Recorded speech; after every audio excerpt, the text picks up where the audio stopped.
अस्सलाम वालेकुम। आज हम जो 1.3 है उसके रिमेनिंग क्वेश्चन मुकम्मल करेंगे। इसमें ये कहता है the weather of the Lahore is unusually warm during the summer 2024।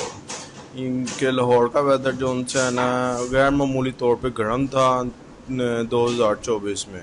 The TV news reported the temperature at high as 48 centigrade. और टीवी ने में ये खबर बताई जा रही थी कि ये जौन सी है ना टेम्परेचर है लाहौर का वो 48 सेंटीग्रेड है। By using this formula the temperature find the temperature as Fahrenheit scale. कहता है हम ये वाला फार्मूला इस्तेमाल करेंगे और ढूंढेंगे कि फ़ारेनहाइट स्केल पे उसकी क्या वैल्यू आएगी। अब फ़ारेनहाइट के लिए हम क्या करते हैं जनाब, सबसे पहले तो मैं एक ही काम करूँगा, ये फार्मूला लिख लूँगा, उसके बाद आगे उसको सॉल्व करते हैं। क्यों? डाटा अगर देखा जाए हमारे पास जो डाटा है ना वो कुछ इस तरह है कि टेम्परेचर किसमें सी में वो क्या दिया हुआ है हमें 48 सेंटीग्रेड, जबकि फार्मूला हमें दिया हुआ है वो कह रहा है फ़ारेनहाइट में वो है जनाब साहब 9/5 मल्टीप्लाई बाय टी सी। यहाँ खाली सेंटीग्रेड आ गया और प्लस 32। ये बहुत आसान तरीका है कि हम सिर्फ ये वैल्यू उठाएंगे, इसमें पुट कर देंगे और इसको कैलकुलेट करके फ़ारेनहाइट में आंसर निकाल लेंगे।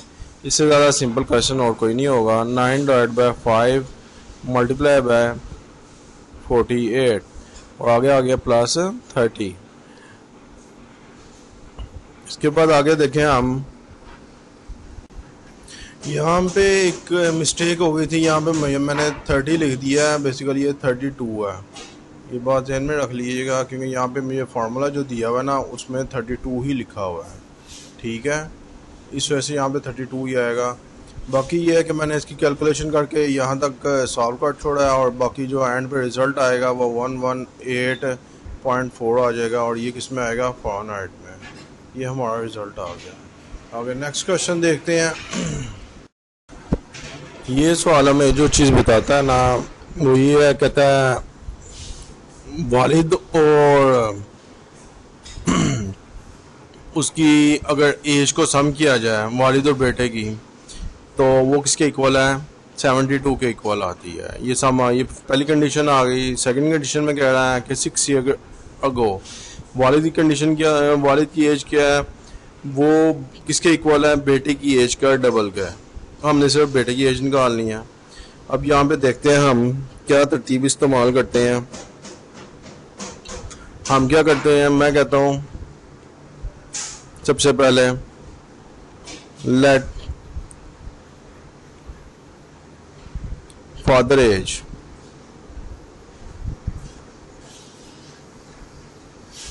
वो क्या आ गई हमारे पास एक्स और सन एज वो क्या आ गई वाई। अब मैं क्या कहता हूँ कि फर्स्ट कंडीशन जो उनसी है ना उसके मुताबिक क्या है कि x plus y is equal to किसके इक्वल आ रहा है 72 पे। ये तो हमारी ये हो गई। अब आ गया 6 ईयर्स गो। ठीक है,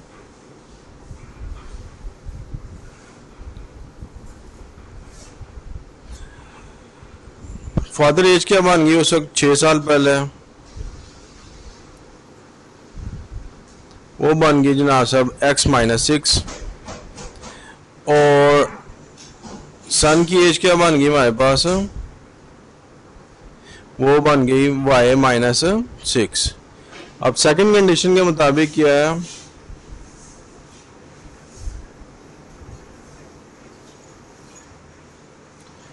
कि जनाब साहब जो x-6 है ना वो किसके इक्वल है 2 मल्टीप्लाई बाय y-6 के।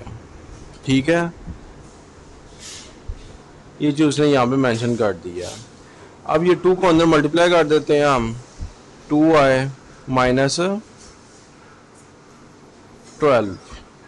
ठीक है, और यहाँ भी क्या आ गया x माइनस 6। ये जो वैल्यू उठाता हूँ मैं इस साइड पे ले जाता हूँ तो क्या बन जाएगी मेरे पास x माइनस 2y और किसके इक्वल आ गया प्लस 6 माइनस 12, यानी 12 में 6 निकाल दिया तो माइनस 6 ही बचता है। और ये मेरे पास आ गई सेकेंड इक्वेशन। ठीक है, देखा जाए तो ये मेरे पास सेकेंड इक्वेशन आ गई। अब जो मैंने y की वैल्यू निकालनी है वो कुछ इस तरह बन जाएगी मेरे पास कि मैं इन दोनों को सब्ट्रैक्ट कर लेता हूँ। पहली थी x plus y is equal to 72 और दूसरी क्या आ गई मेरे पास वैल्यू, वो आ गई जनाब साहब x minus 2y is equal to minus 6।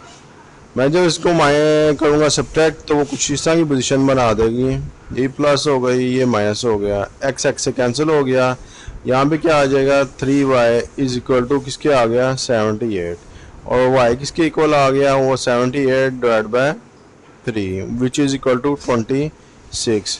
ये आ गई बेटे की एज और ये हमारा आंसर आ गया। इस तरह ये क्वेश्चन भी मुकम्मल हो गया। लेकिन सवाल में उसने जो चीज़ पूछी है वो कहता है what was the son age 6 years को। इसका मतलब है हमें इसमें से 6 साल माइनस करने पड़ेंगे क्वेश्चन के मुताबिक। ये तो है उसकी बेटे की एज, लेकिन 6 ईयर्स को क्या होगी उसकी as,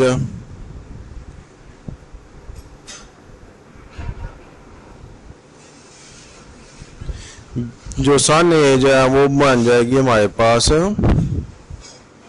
26 minus 6 is equal to 20 और ये आएगा आंसर। ये वाला नहीं आएगा क्योंकि मैं क्वेश्चन देखा नहीं था। आंसर क्या उसने क्या चीज़ डिमांड की है हमने उस हिसाब से आंसर देना होता है। चलें बहरहाल ये क्वेश्चन मुकम्मल हो गया यहाँ पे। इसके बाद अगला क्वेश्चन देखते हैं। इस क्वेश्चन में क्या कहता है, मरहा ब्रॉट अ टायर। कहता है मरहा ने एक टायर खरीदा कितना है 1500 का एंड सोल्ड 1520 और what is her profit percentage में प्रॉफिट मालूम करना है।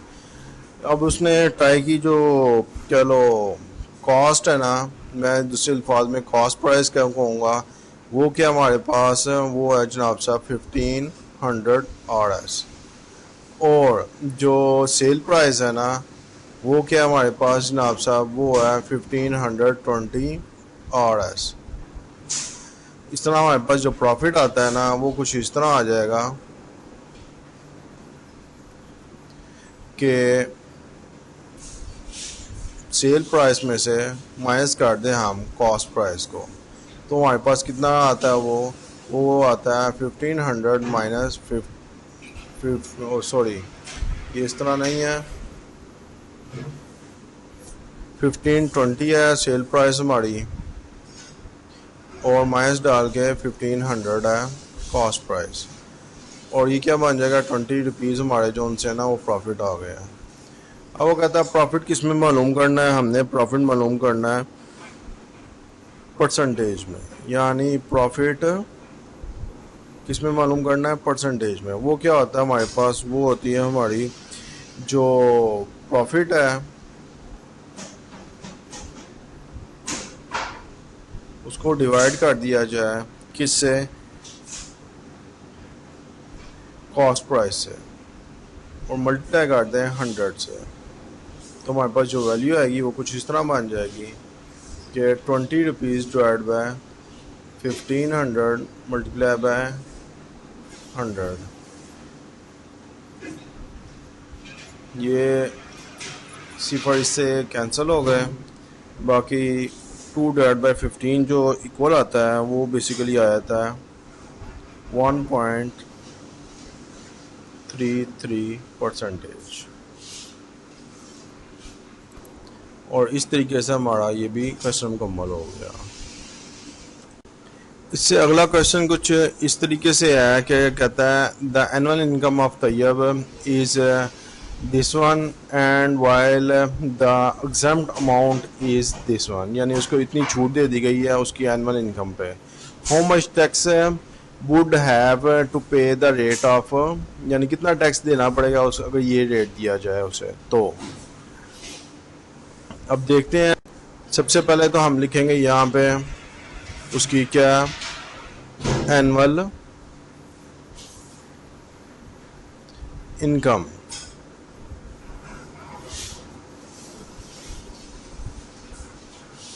वो किसकी बराबर आ रही है, वो 9 6 and 4 zeros RS। और जो एग्जाम्प्ट अमाउंट है ना वो किसके इक्वल आ रही है,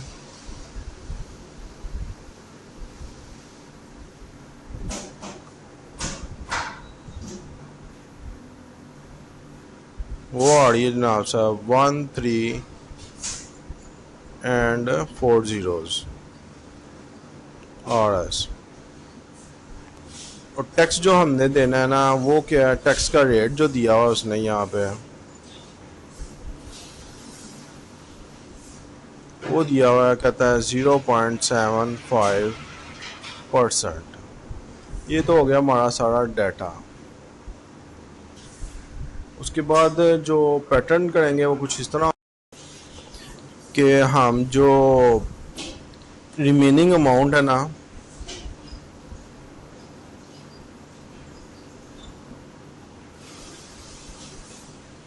वो निकाल लेंगे। वो कितनी बचती है, वो जनाब साहब हमारी 9 6 और 4 zeros minus 1 3 and 4 zeros।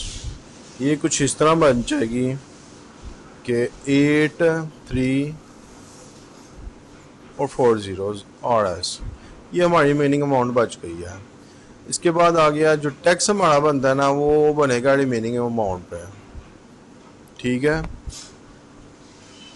Tax बनेगा रिमेनिंग अमाउंट पे, लिहाजा हम क्या करेंगे 8 3 और साथ 4 0 मल्टीप्लाई बाय 0.75%।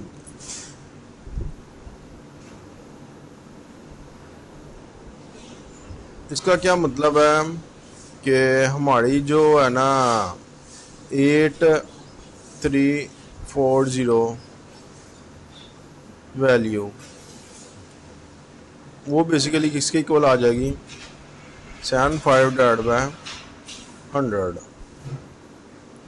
Multiply by 100।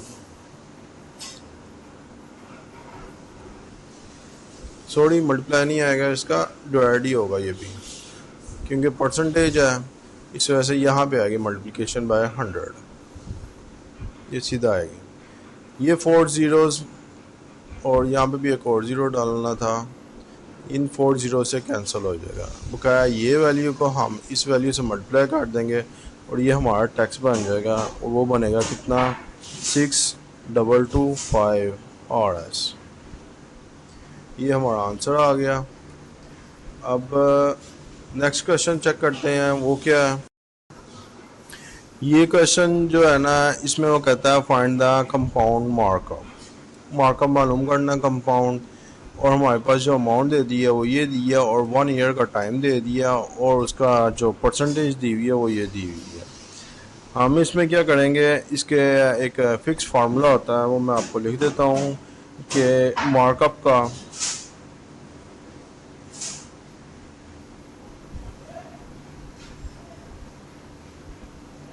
वो क्या होगा, वो बेसिकली इक्वल होता है P multiply by 1 plus R ऊपर टाइम आ गया, कितना टाइम है माइनस P। ये जो P है ना और ये वाला P सेम ही है, इसकी वैल्यू ये दी हुई है। टाइम हमारा 1 ईयर है वो ये दिया हुआ है, रेट हमारा यहाँ पे ये दिया हुआ है किस रेट पे।